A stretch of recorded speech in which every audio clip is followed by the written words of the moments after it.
Namo Bhagavate Vasudevaya. Om Namo Bhagavate Vasudevaya. Om Namo Bhagavate Vasudevaya. Thank you, Varangi. All right. Hello, everyone, and welcome to another episode of Simple Living, High Thinking, where we unpack the Bhagavad Gita every week. I'm joined once again by Varangi Radha Devidasi and Tadeo Souza. This week, we are continuing with Chapter 3. We're just right at the beginning of Chapter 3. So what would you guys like to open up the discussion with today? I'm so excited about this chapter. I know Soza mentioned it last time that the third chapter is really wonderful. And I mean, every chapter is like that. But even up to this point, we've only covered 17 verses, if I'm not mistaken. And just so many things have come up. And so I guess I'll get us started if that's okay with both of you. Of course. One of the things that really initially stood out to me was the fact that initial question about Arjuna, which we covered last time, we talked about it, how I personally felt like that and everybody else did too. It was like, whoa, Krishna just explained how you should live in this world with knowledge, but still act. And that marriage of knowledge, Sankhya or Buddhi, with action, yoga, is how you can be in this world and not become entangled, right? And so Krishna just went through all that, and then Arjuna hits him with another question, which was, well, I'm not understanding what you're saying. It sounds like you prefer intelligence, so why would you ask me to fight or act? And so going through the first few verses, I was really blown away by the explanation that Tukaram actually gave, that Krishna then replies to that question by taking a step back, because he realized, well, Arjuna's not ready to understand this, obviously, because of his subsequent question.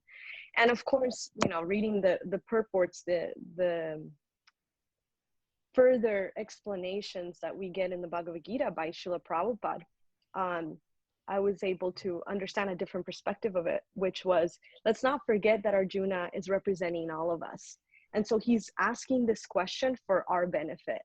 So that was something that I hadn't thought about, that I really appreciated, instead of just one perspective, which is, yeah, Arjuna is going through a really difficult time and he's having a mental and obviously a physical and an existential crisis.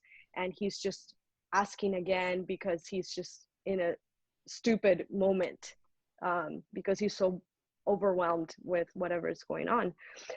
So besides that perspective, we are also seeing that no, Arjuna is actually asking this question because he knows that all of us are probably in the same boat, and that we are going to have to hear it in different ways. And also so people that can misinterpret what Krishna just explained will have less room to misinterpret things. So that's why he's asking this in a different way, so Krishna can unpack it really systematically and cleanly for all those of us that could twist his words, or that we didn't really get it the first time. So that was really cool, because I had never thought of or had seen this point of how Krishna now in the third chapter is going to take a step back, and he's going to start unpacking this knowledge from a lower point than from where he started on the second chapter. So that was super cool to hear. I have one thing that I wanted to clarify. When I first started reading the Gita, I was looking to buy a Gita, and I noticed there were so many different versions of the Bhagavad Gita out there. So could you just explain for anyone who's new, who wants to pick up the Gita, could you explain like which version we follow and why? And also you mentioned the purport. So if you start reading the Gita, you'll notice after each text or every chapter or verse, there's a purport section. So just kind of explain what a purport is. Soza, would you like to explain that, or should I jump in? So Oh, go ahead. there are many versions of the Gita, and that's a great point, Kim. Perhaps we should have spoken about that in one of the earliest Yeah. podcasts. And the title of our Bhagavad Gita, Varangi's point is showing one of the very first ones, the blue one. I'm showing a more recent edition. Is the exact same content, just a different color. And as you can see in the very title of our Bhagavad Gita is Bhagavad Gita as it is. So obviously this was written by Srila Prabhupada and is his translation of the Bhagavad Gita. But the subtitle is perhaps what answers your questions most definitively here, Kim, which is as it is.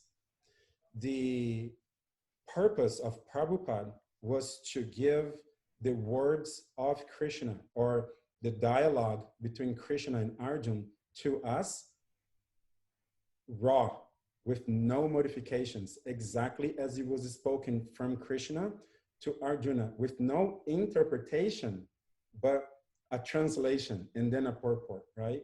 So the difference between our Gita and other editions is that in this Bhagavad Gita as it is actual Krishna's words.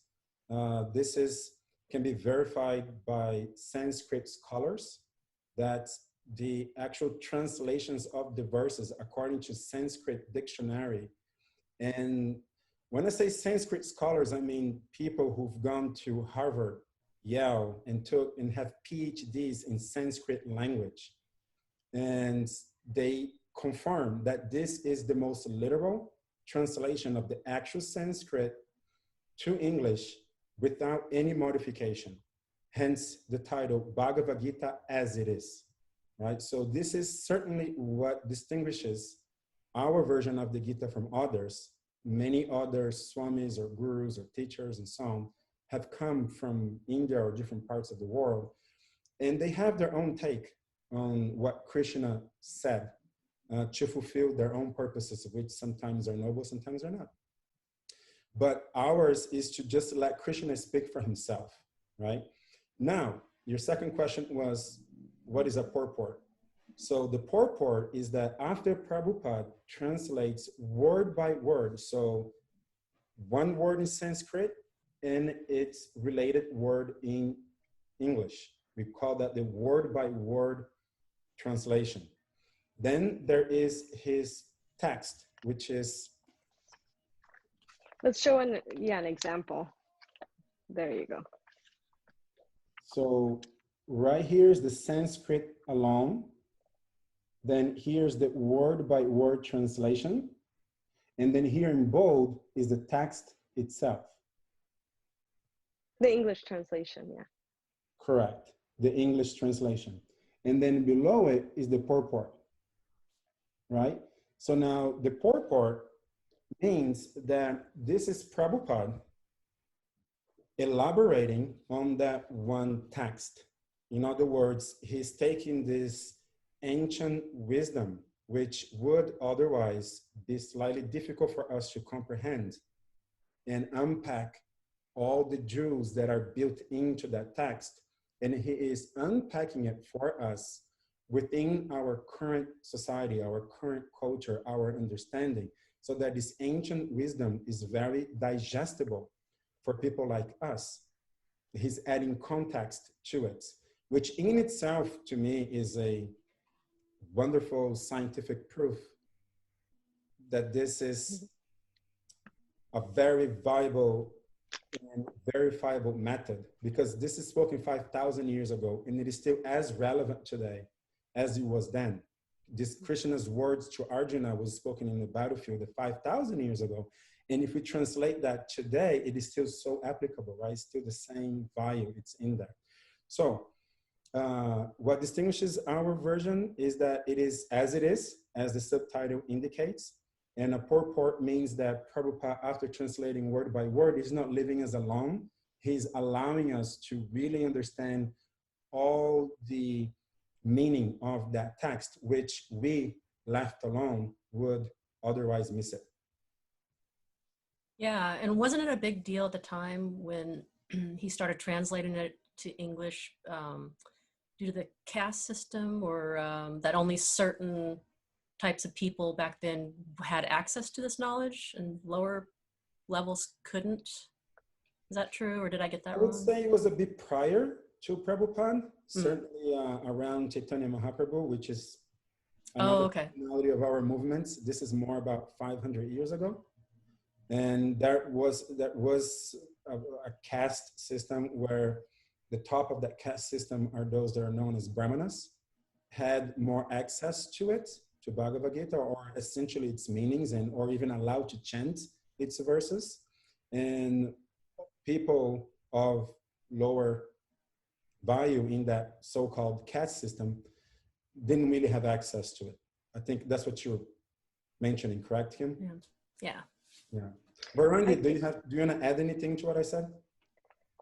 Well, that was great.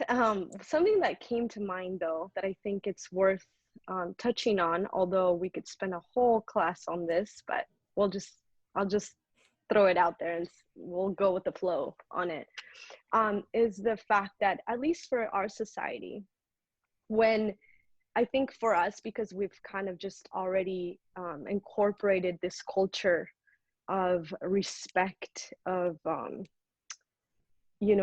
seeing a teacher and approaching a teacher, and we've been trained in this I guess, yeah, culture or way of life, when it comes to spirituality, which obviously seeps into material life as well. For us, it may seem something more normal, but I think certainly I can think back 10 years ago when I was just starting to read and come around this idea that somebody, a human, could write a book, right? In this instance, it's not that Srila Prabhupada, the author, our teacher, wrote this book, but he translated it. Certainly that doubt was in me. Well, why would I be able to trust this person? He's a human. He's prone to making mistakes, like I certainly am. So if I could just get a degree from Yale University in Sanskrit, I could translate my own Gita, and that would be at the same level that maybe this translator is, or this version of Bhagavad Gita is. And so I briefly wanted to touch on this point and to answer that question that maybe some of you may have, or that doubt that's always there just from being born in the West. It's very common of having that blind doubt, of, well, I don't know, it's a human. How can I trust that what they're saying is true?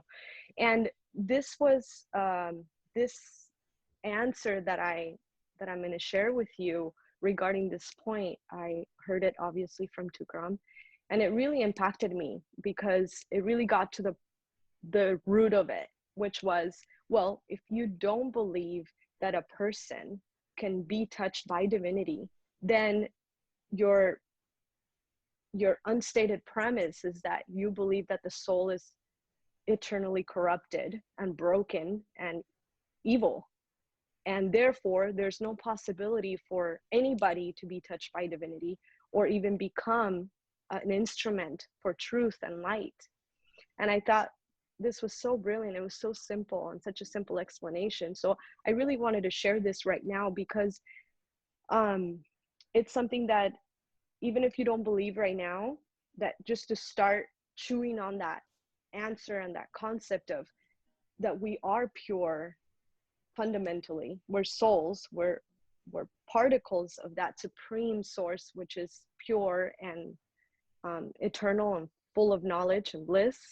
And as such, we do have that opportunity to become self-realized, to become, to peel back those layers of, I guess, not contamination, but conditioning that is really covering the soul. And so when we come, when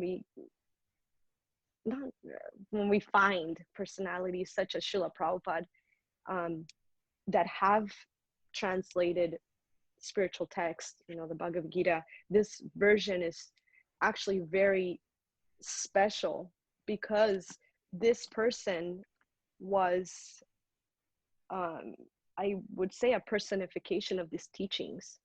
He had led a life that where he actually practiced all these teachings and then taught it to other people.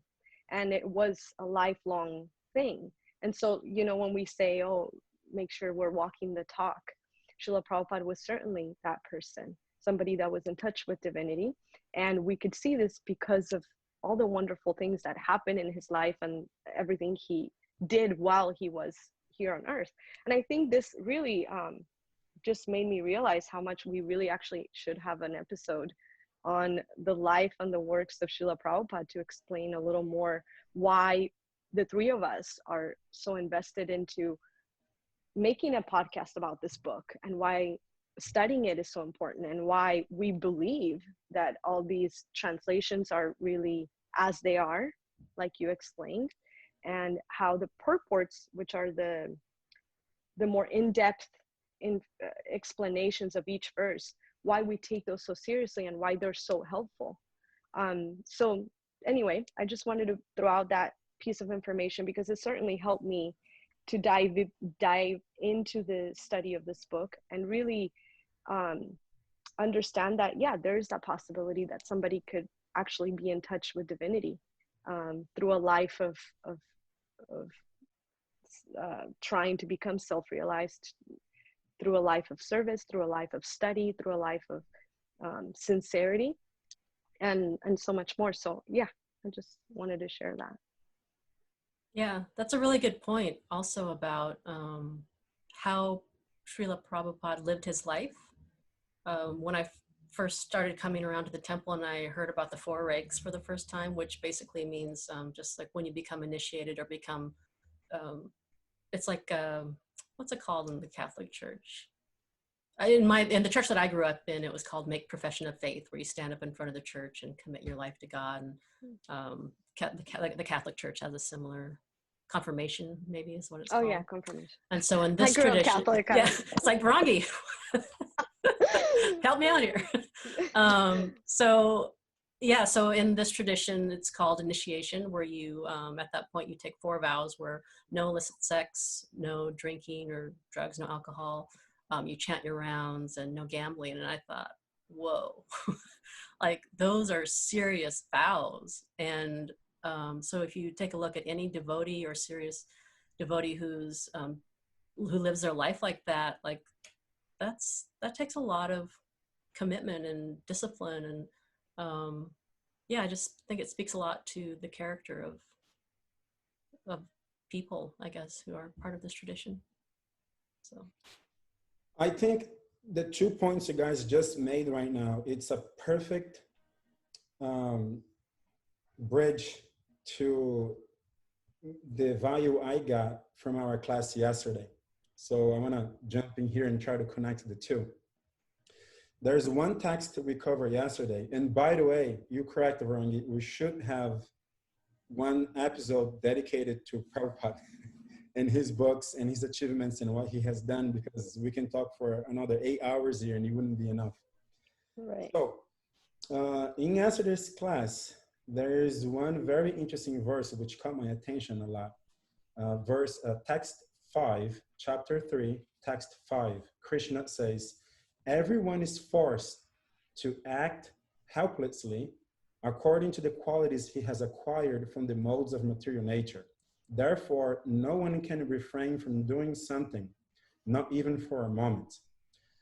So just out of the context of Gita, and then I'll jump into my realization of this verse. So the reason why Krishna says this is because Arjuna just asked him, hey, which one is better, right? Acting in the world as a yogi, or being more detached and more inactive as a jnani, right? As somebody contemplating the implications of Sankhya philosophy, right?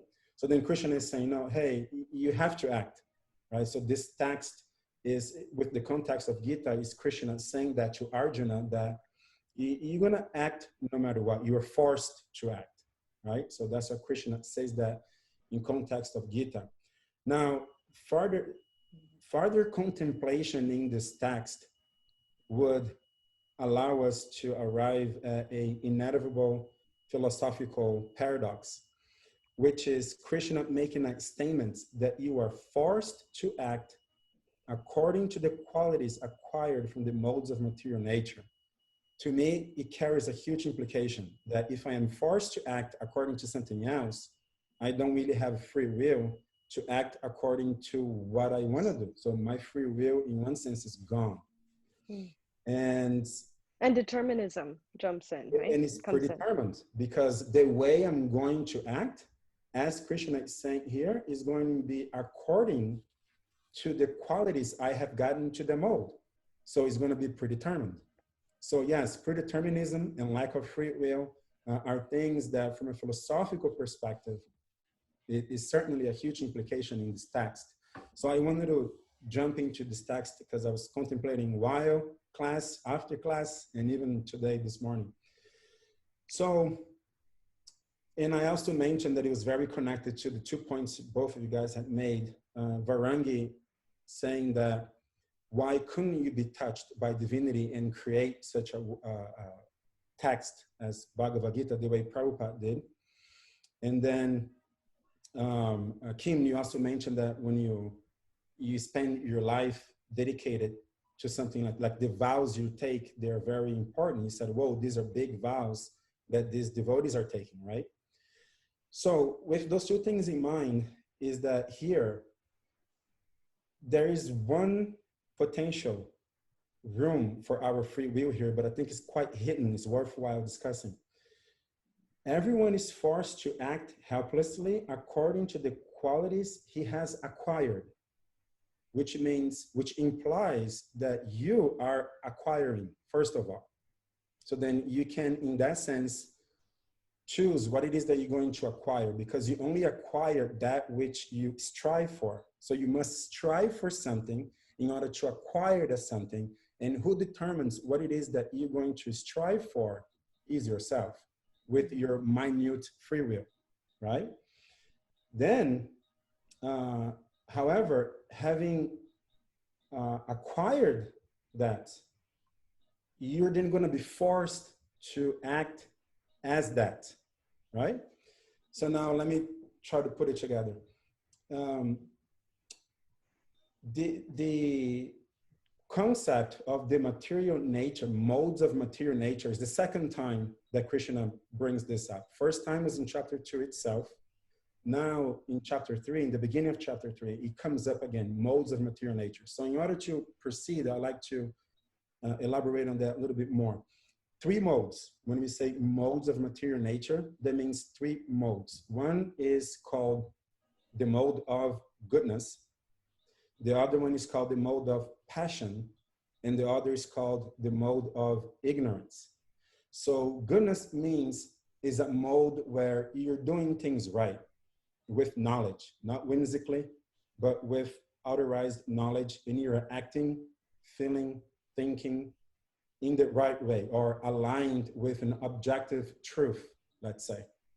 Passion is more like, you can hear athletes and people that are very invested into their business, and they're really into fulfilling some of their desires. And so this is more like the mode of passion. You're very much attached to the things that happens here in the material world. And ignorance, it's just wrong. You just committing things that are objectively wrong.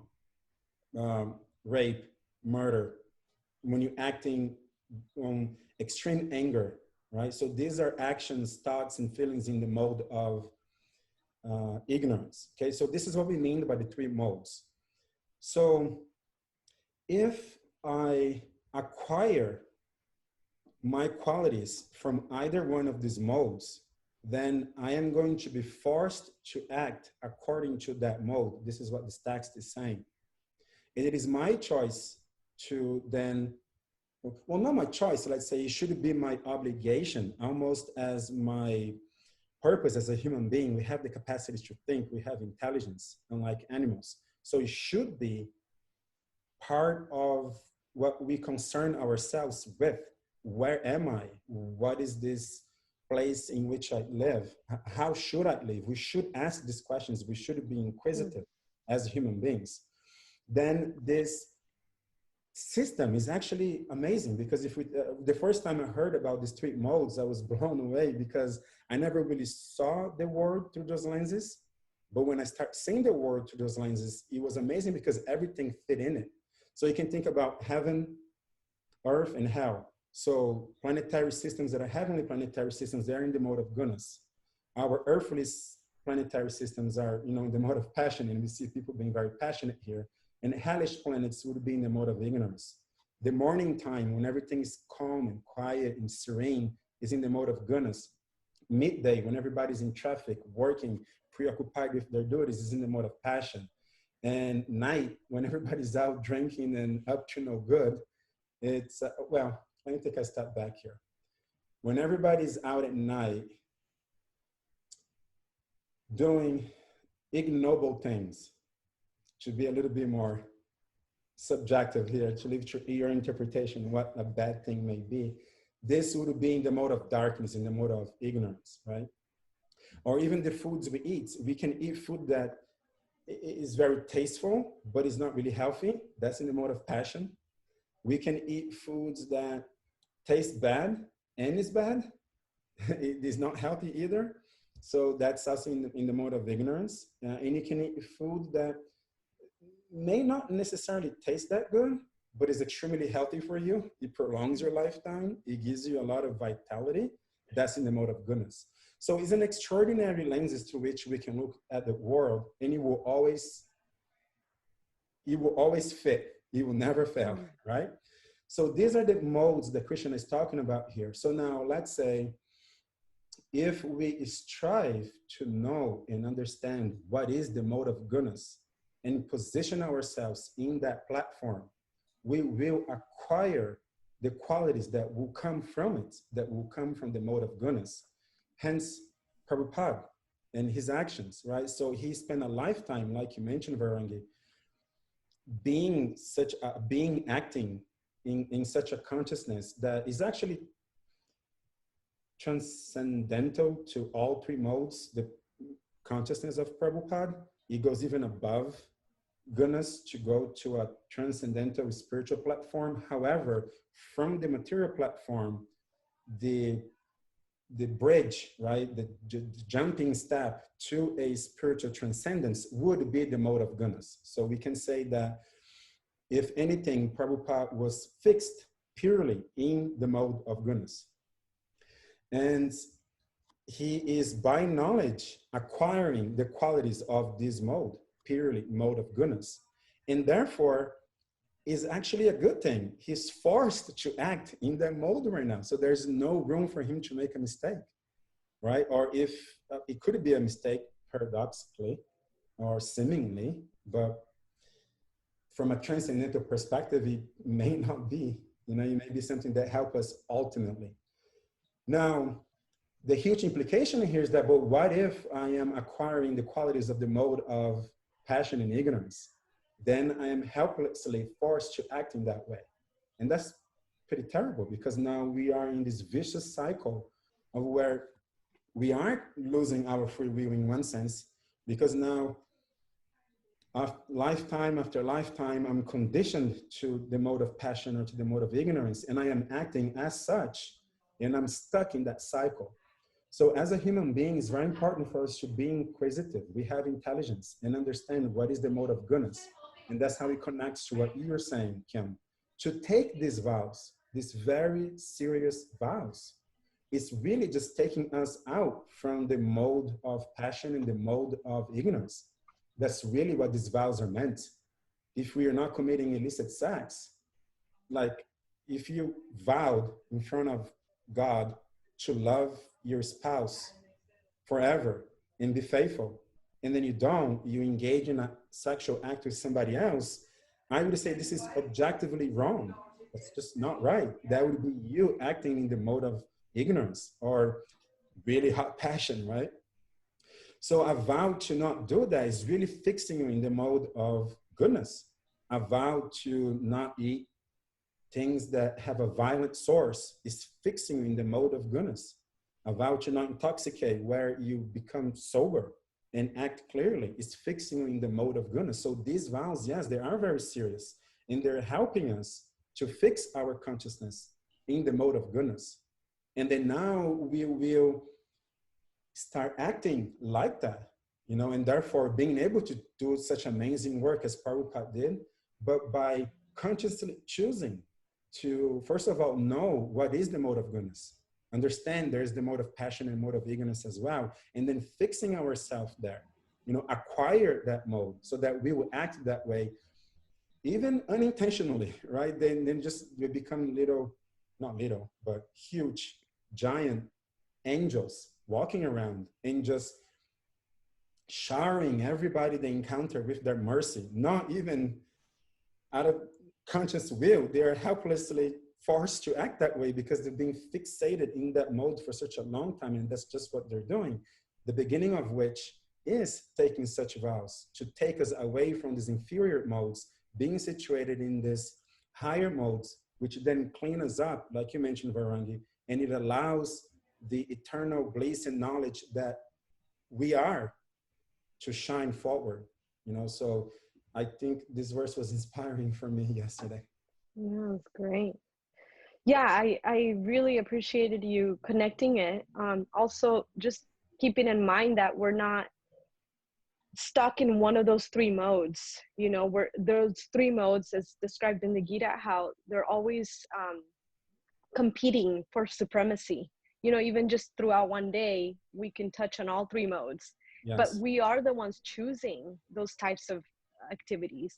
And I was also really blown away when I first read about this system of categorization for the world, how everything actually fits into these three categories. And it really helped me figure out what was helpful for me, because once we know where we're at and a goal, then it's much easier through this method of labeling activities and food and thoughts and actions and work, what will be more beneficial for me to reach this goal faster. And so I thought that was great. And I also appreciated the fact that you mentioned how there is something above goodness, that mode of goodness, which is when we connect to the Supreme. And that's what Krishna is encouraging us to do, or Arjuna to do, to transcend even the three modes. Because only when we transcend can we actually be in control of the modes and not the modes be in control of us. And so I appreciated this point a lot. Thank you for such a nice explanation. And we'll see how Krishna evolves the concept of the gunas and in much more detail in the chapters to come. And so this is a great start. Yes.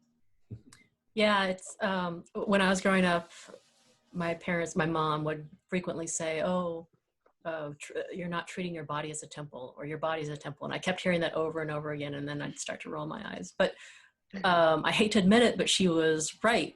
You know, I come from the world of energy healing and spirituality and the universe. And a lot of people in that world want to have these really blissful experiences and have these great meditative experiences and journeys, but they don't really want to do anything else in their personal life to facilitate that. And so when I came to this tradition in Krishna consciousness, and Tukaram Prabhu started, his lectures frequently include reasons why you try to set yourself up for success.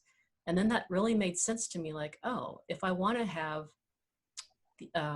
clarity, if I want to become closer to Krishna, if I want to be able to see God, then it makes total sense to me that, okay, maybe it means I don't numb myself out and drink every night, or I'm not eating meat, or it's kind of a logical thing to, if you really do want to have different experiences, then it might take conscious choices to help set yourself up for success in that area. Yeah, you need to upgrade. Yeah. Right? Yeah. It's like if you want access to better perks, then you have to upgrade your membership, right? It's the same thing in our life. We want to have peace, we want to feel happy, we want to have deeper connections and deeper relationships. Then guess what? We have to upgrade our own lifestyle, what we're hearing, what we're reading, how we're acting, in order for all those other things to improve. It's actually that simple. But it's much harder. And it's really natural. Like you can't do it without having a support system, without having people. You know, we've talked a lot in other episodes about association, and you know, it might seem on paper like, oh, no drinking, no casual sex, like that, I don't know about that. But when you're around people who have the same goals and who are happy about it, and it's infectious. Yeah, one of the things that I hear a lot is like, well, what do you guys do for fun? Yeah. Like, that sounds so boring.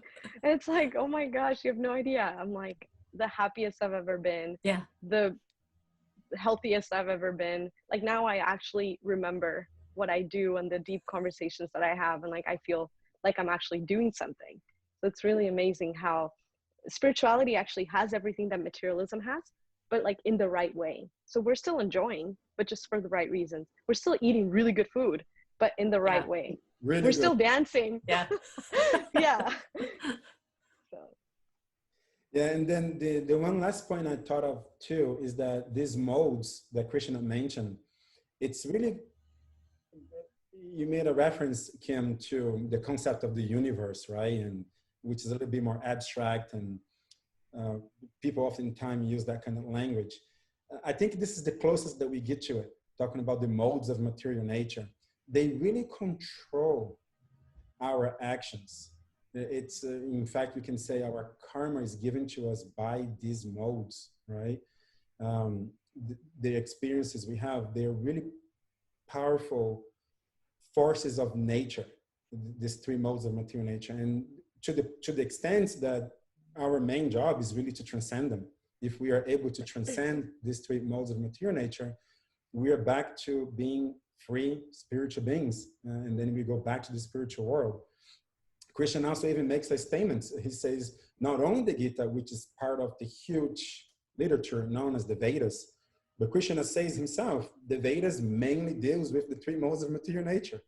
The entire Vedas, which is hundreds and hundreds of volumes of different books, of different sources of knowledge and so on. Krishna says, hey, all of the Vedas are mainly dealing with the three modes of material nature and how to escape them, right? So this is really powerful forces that controls us, that the universe is really made out of. And Varangi, you made a point that throughout the day, we go through all three of them. We all do. And it's not that we are either in one of them. We are in all of them at the same time. The best explanation I've ever seen is that if we really study the screen of a television, there's really three colors there, right? But this is what we call a pixel. And there are millions and millions of those on the TV screen. But the combination of those three colors forms something completely different, right?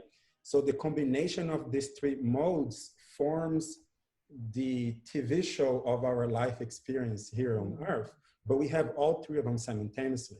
So we have thoughts and actions and association and food and everything that is in all three modes all at the same time. And we want to be aware of that and aspire to go more and more towards goodness. Now, the reason why I'm emphasizing this again is because these modes are extremely powerful to overcome.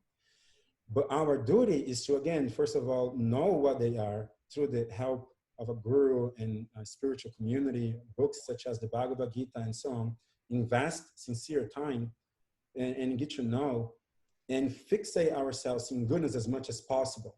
And then the magic helps, the magic happens, which is Krishna's mercy, which is something that we touched on chapter 2 as well. When we fix ourselves in the mode of goodness, that gives Krishna the opening that he needs to then actually pull us out from all three modes all at once. You know, but we do our part. You know, we try to be fixated in the mode of goodness as much as possible. And then combined with Krishna's mercy, we are able to actually transcend these modes. Otherwise, there's no other way.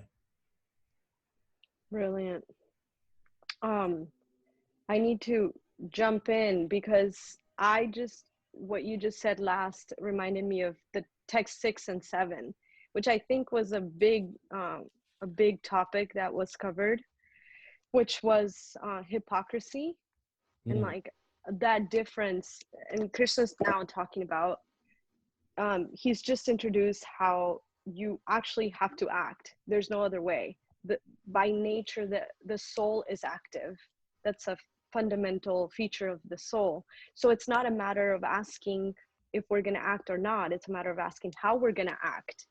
And so this is Krishna telling Arjuna, you want me to answer your question? Yeah, I think karma yoga is actually the way to go. Like, you need to act in this world, and not just do the mental work and not act at all, because by nature you are an active being. And so then he moves on and talks about how he actually criticizes the different schools of not yoga, but the different schools of thought, which is the jnanis, that are, you know, involved in the mental exercise of philosophy, the Sankhyas, and the sannyasis. And so he's saying, no, it's not enough to renounce, because you have to act in this world. And then he goes on to touch on this point, which is what I said about hypocrisy, how even if you are externally renouncing things, but internally you're attached to those objects of the senses, then you're called the biggest cheater, the biggest pretender, imposter, right? And I thought that was so powerful, because a lot of times, even before, you know, you get knowledge on spirituality, we have a certain system of ethics. Like, we know this is what a good person looks like. I want to act like that. And I think in a way, psychologically or something, we realize that when we're good people, we actually feel good. And so we want to feel good more often.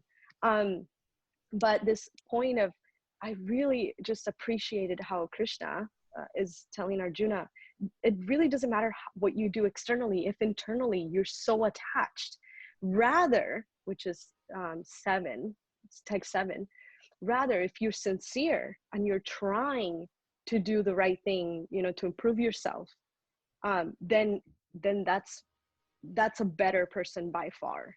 That's what I think is a better, it's who is in a better position. And I just thought about sincerity, and how actually Krishna's defining sincerity as just trying, as making an effort.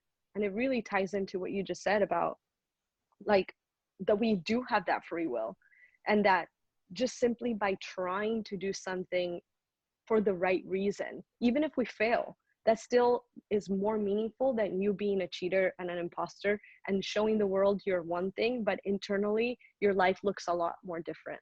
So I thought, I was really, first of all, I was really humbled, because I realized how many times I do that daily, how I show myself to be so advanced or so knowledgeable, and I talk about philosophy or these things, but internally my life may not look the same, right? Or my thoughts, or certain actions towards certain people.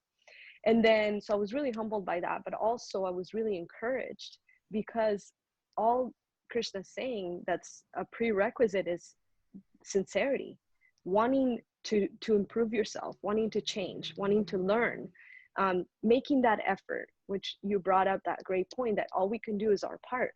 And then there's that other part, which is the greater part, which is grace, where Krishna comes in and really makes it happen and pulls us out, but we have to open that door. So I was really blown away by Krishna's encouragement, and also I felt how repulsive that is for him, obviously being the supreme person, but even for me, like when you encounter somebody, just in general, I think we can all relate to this. When you encounter somebody, it's like, I don't care if somebody has a million problems or bad qualities or whatever, but if like they're trying to be truthful and they're trying to help and like themselves and trying to do the right thing and they're being genuine, it's like, it's so impossible to not love them and to not want to be in a relationship with them. It's like, I also have issues, let's work on it together, you know? But similarly, it's so difficult. And this is a really harsh word, but I really do think it highlights that it's repulsive when you come across yourself acting in that way, or somebody else that it's acting like nothing's wrong, but the inside scene looks a lot different. And so here Krishna is saying, actually, you don't need to be perfect. You don't need to be a different person. All you need to do is start where you're at, just have a sincere desire to improve, to be a better person, to learn this knowledge, to be able to hold it and ask for help and follow the help that's given to you. And that's it. You're on your way to success. I thought that was so amazing. It's like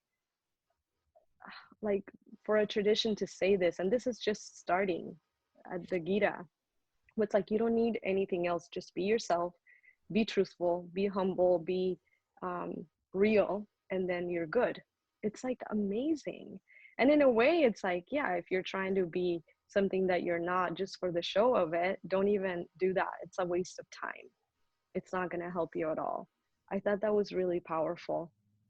Can you talk a little bit, because this is kind of referencing the whole lifestyle of renunciation, which some people take in this tradition, where it's called taking sannyas. They become a sannyasi, and you can recognize them by orange-colored or saffron-colored robes. Can you explain a little bit about what what it means to be a sannyasi?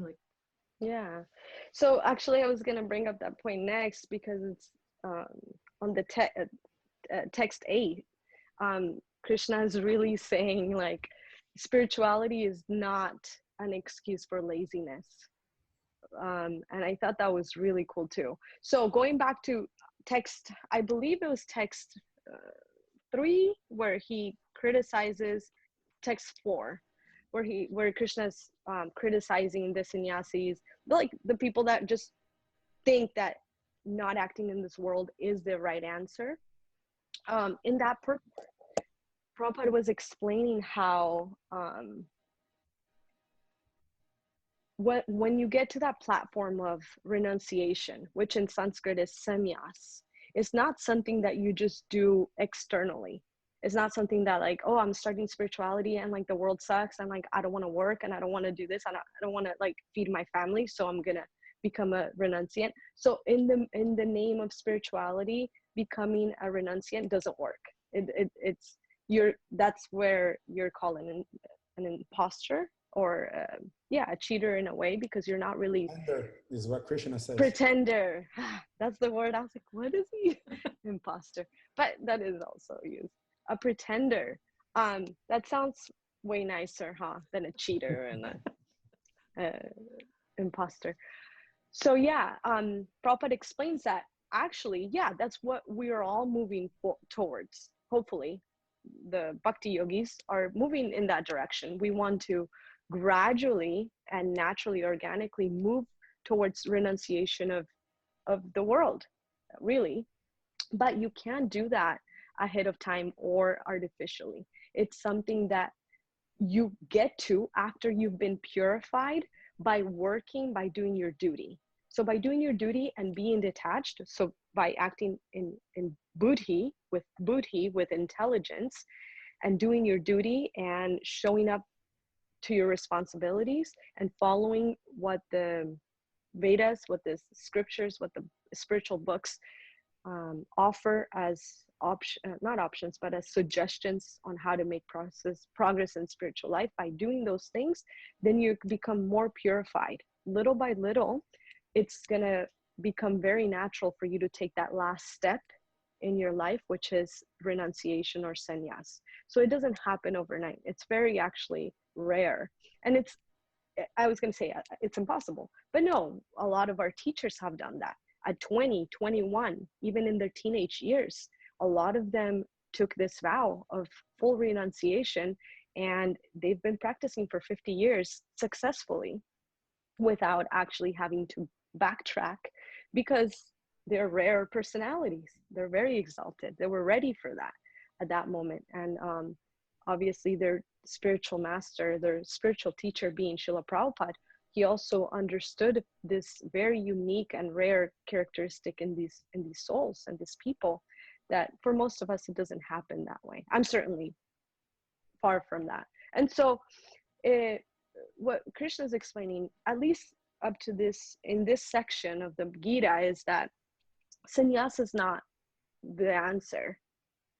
For a beginner, we need to understand that the way to start on this journey is by doing our duty, but understanding that there's something higher and bigger than ourselves, and that we need to connect to that by not being attached to the fruits of our labor, but by also offering that fruit as a sacrifice, which is actually, I would say that that's the main topic of this section so far, which is yagya. And this term was introduced last night.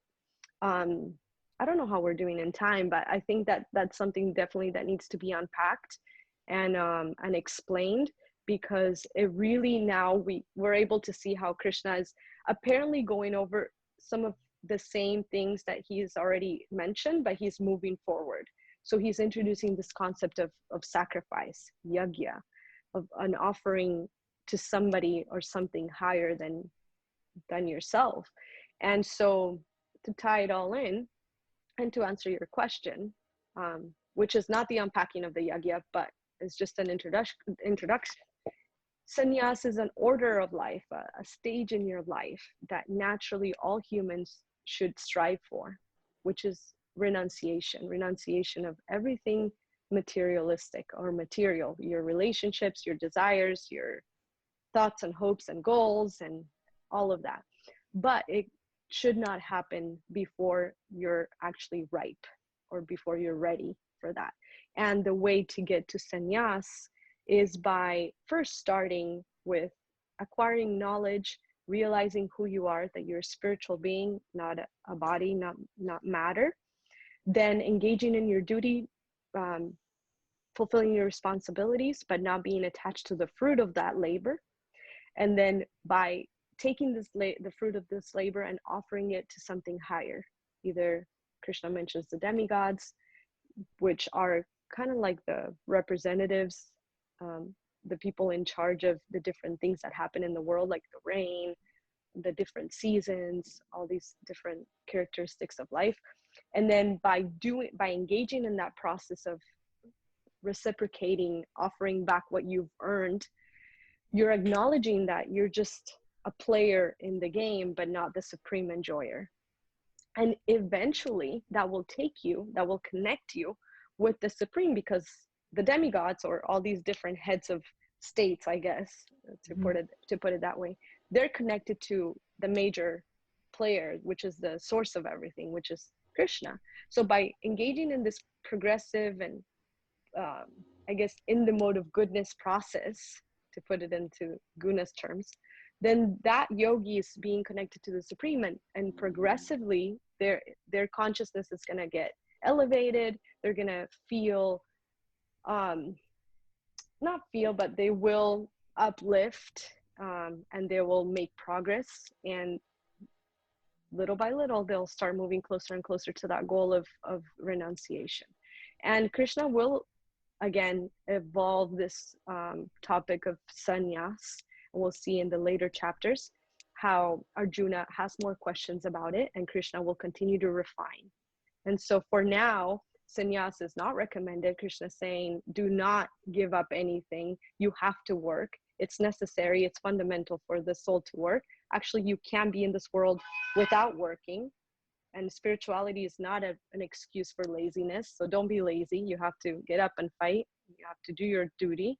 And in this way, by doing your duty, you're connecting to the Supreme indirectly, but you're in that process towards renunciation. And so hopefully that answers your question, but yeah. I'd like to add just one point here. Thank you, Varangi. It was an extraordinary explanation of sannyas. And I'd like to add just one point, because I was confused about this in the beginning myself too, because the thoughts is, the fact is that our gurus in Krishna consciousness, they're all sannyasis. And then I'm thinking, well, but wait a minute, but Krishna is criticizing them, right? So how is Krishna criticizing the sannyasis? And furthermore, like Varangi pointed out, a sannyasi is he or her who have renounced the entire world. But I'm looking at our sannyasis, our teachers, our gurus, Mm. And they're nowhere near like renounced in the sense that they are secluded, nowhere to be seen in a mountain or in a cave. But on the contrary, they're the most engaged people I know. They are writing books, they are traveling the whole world. They have thousands, some of them dozens, tens of thousands of disciples that they care for personally. And I'm like, so then I was confused. Wait a minute, are they renounced? Are they not renounced? Mm. Are they a sannyasi? Are they not? Does Krishna like them? Does Krishna not like them? So I was pretty confused. So one thing that really helped me to understand this definitively is that this renunciation that we say that sannyasis possess is a complete renunciation of the world for their own material gain or enjoyment, not their renunciations of their actions in the world. The sannyas order is that everything they do, every single act, every single thought is meant for the pleasure of Krishna. And in that sense, they are fully renounced the material world, but they are nevertheless extremely active, traveling, writing, preaching. They're up at 4 in the morning chanting, and they're very, very engaged, but there's not one bit of intention in their actions or thoughts that is meant to please their own senses. No material object in the world, be it subtle or gross, it is meant for their own enjoyment, but rather for the enjoyment and for the pleasure of Krishna. And in that way, they're fully renounced. Yeah, thank you for that. Actually, later on in the Gita, Krishna makes this distinction, and actually, what you explained, that's what we call the tyagi. So the person that has renounced the desire to enjoy materialistic activities, but is still engaged in this world. And so Krishna actually answers this question because Arjuna has that same question. So it's like sannyas versus tyag.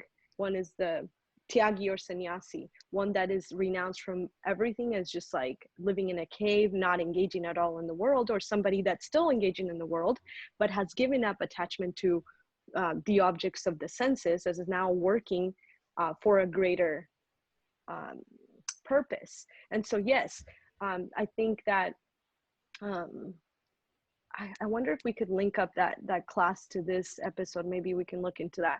But Tukaram explains this point super brilliantly. He says that this terminology of sannyas is actually very different from what it's commonly known in India. It's more like, oh, the sannyas is an order of life, where no, you don't engage with anything in the world because you're already renounced. But we see here in the Gita that Krishna has a different understanding of sannyas and tyag. And so, yeah, it would be really interesting to look at that. But that is definitely coming later on in the Bhagavad Gita. And that's what I was pointing to when I was, what I was referring to when I said that Krishna continues talking about these same topics, but then he's refining it and giving way more detail as the conversation evolves. And that's certainly such an important thing to note, specifically in this conversation, because yes, we know people, we know our teachers, and not all of our teachers have taken or are in this order of sannyas. And I think this is the best example that we can get. Some of our teachers are still married, but actually they are renounced from material engagements because they're 100% devoting their whole life to the service of the Supreme. So they're tyagis, right? But externally, they don't seem like they're renouncing anything. They're still part of a household, and they have a wife and families, but they are spiritual teachers. They're actually able to walk a lot of us out of this material entanglement and show us the truth. And so I think that's a great example, that a lot of our teachers are not in saffron robes, and they're not in this order of sannyas, but they're actually sannyasis internally. They're renounced. They're not engaging in the material world the way that I am. And so we see this difference that I actually didn't know this difference existed until I read the Gita. And so Krishna has a different stance on it, as opposed to how it's commonly culturally known in India, about this specific terminology. And so thank you for bringing that up. That was really helpful. And just correct me if I'm wrong. So when someone new comes to the temple or starts learning about the Gita, Tukaram Prabhu doesn't tell them or influence them to give up their job, or that you'll eventually need to give up your job and give up everything, all your worldly possessions, and to be a good devotee. And so that I like this idea of tyagi, where it's really in your heart, the renunciation within your heart of finding that detachment from materialism. Yeah, the greatest example of that, I think, is when Prabhupada met George Harrison, who wanted to give up being a part of the Beatles. And Prabhupada told him, like, no, you stay there, do your duty, do what you're doing, but do your music for Krishna. Link it, right? Yeah. You Yeah, do what you're doing, but do it for Krishna. And in that way, like Varangi just expertly pointed out, you become the true sannyasi, which is the sannyasi at heart, internally. You know, you're still doing what you're doing as a tyagi, you're still engaged, but you're doing it for Krishna satisfaction. So yeah, Tukaram and none of our teachers encourages us to give up what we're doing. In fact, we just become better at what we're doing, because if anything, we're now more fixed in the mode of goodness, doing that same thing for the right reason. And we become even more empowered to do the same thing. Yeah. And I honestly, like, I just have to share this. I don't think I've ever shared that, but when I first started reading the Gita, I was just like blown away. But then when I heard that the speaker was God, like Krishna was God, at this point, Krishna has not blown his cover yet. He's like, oh, I'm just his friend and we're just talking. And now I'm his teacher because he's asking for help. But we know that he is the supreme speaking. But anyway, when I first started reading about it, I didn't know that Krishna was God for a little bit. But when I first heard that, I was like, oh, great. Now it's going to turn into God telling the poor Arjuna that he has to like give up everything and become a saint and like all these things. And I'm like, just like what I was used to hearing when I would go to mass or services and things like that, right? And it's like, yeah, that's nice, but I'm not there yet. Like, I don't want to stop working. I don't want to just like do service 100% of the time. I can't, like, I'm actually unable to do this. So I thought that that's what this book was going to be like after I heard that the speaker was the supreme person, the God. And I was just so happy when I just like started reading about how Krishna was like, you're not going to leave the fight. Like, you have to fight. You have to do your duty. Like, get up and stop trying to pretend you're something you're not. You're a fighter. You're not I guess I was going to say you're not a jnani, but that is exactly what Arjuna was, the alternative he was giving himself. It's like, I want to leave the battlefield and I want to renounce everything and just go and meditate in the forest. That's actually what he wanted to do. And so I really was happy when Krishna was like, no, you're not supposed to do that. That's actually not your nature. And you're going to end up fighting for the wrong reason if you don't do it for the right reasons. And I just thought, oh my gosh, what a healthy person. And like, thank God this is God talking. Like, everybody should read this book, you know? And just because it's like, it's healthy, and I don't consider myself like the healthiest person yet, but the more I read this, I'm like, oh, I want to become like this person.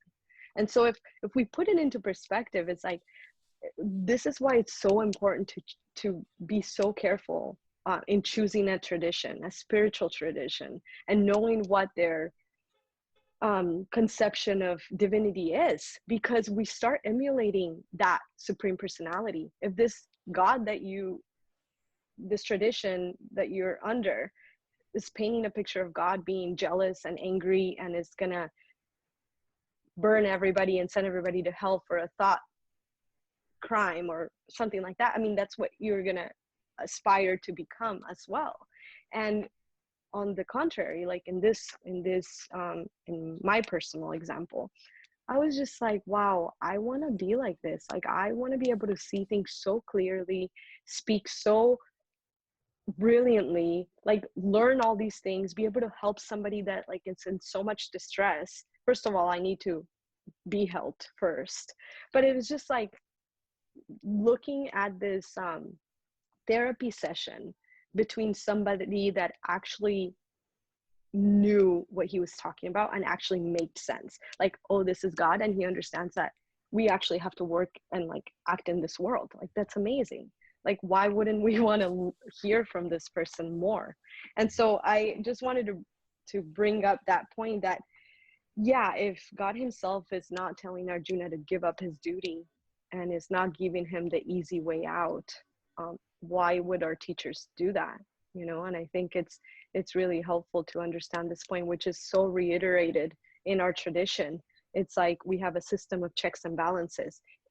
What your teacher says has to be in line with what Shastra says. Shastra is these books, and that has to also be in line with what your community of really highly advanced devotees and practitioners think as well. So when all those three authorities in your life are in line, then you know that you're getting like a bona fide instruction or suggestion.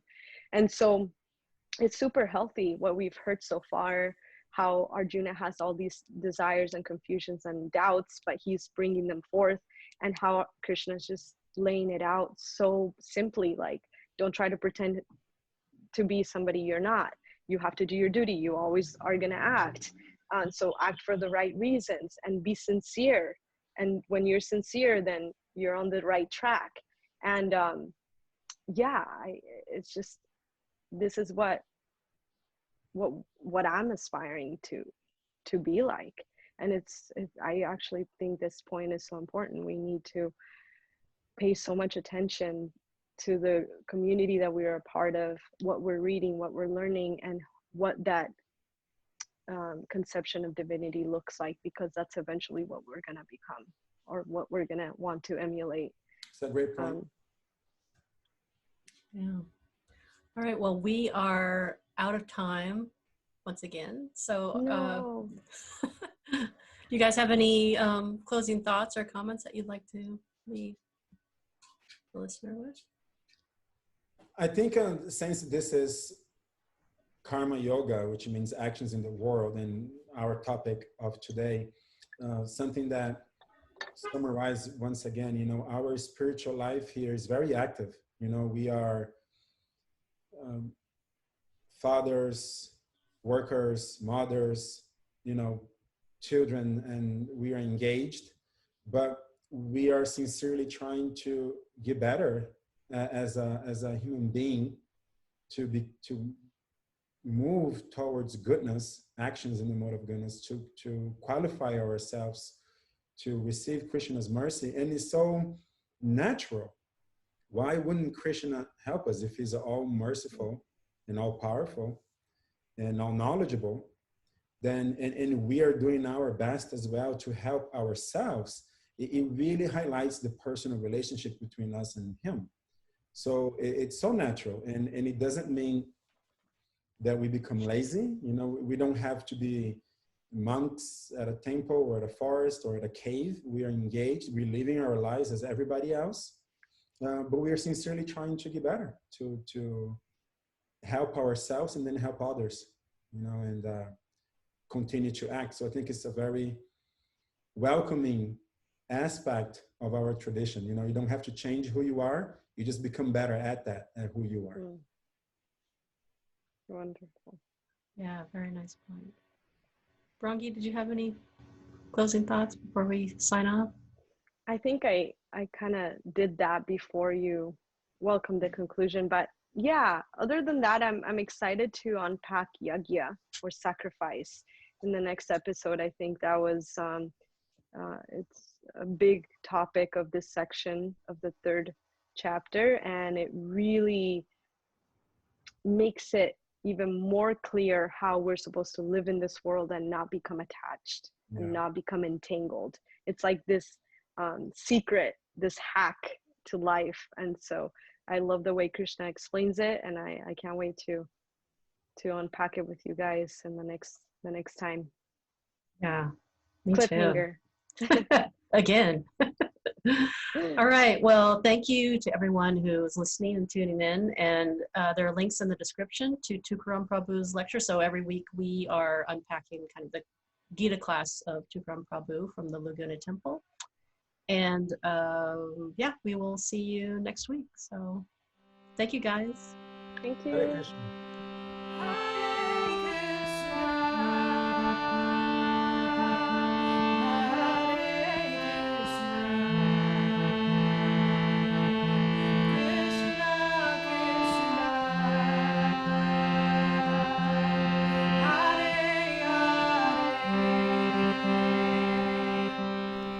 Thank you for joining us on Simple Living, High Thinking. Please subscribe as new episodes post every Monday. You can tune into this podcast live every Saturday at 3 p.m. Pacific Time. Check out our website for more details at simplelivinghighThinking.net. And if you would like to nominate someone for a devotee spotlight interview, contact us via our website at simplelivinghighThinking.net.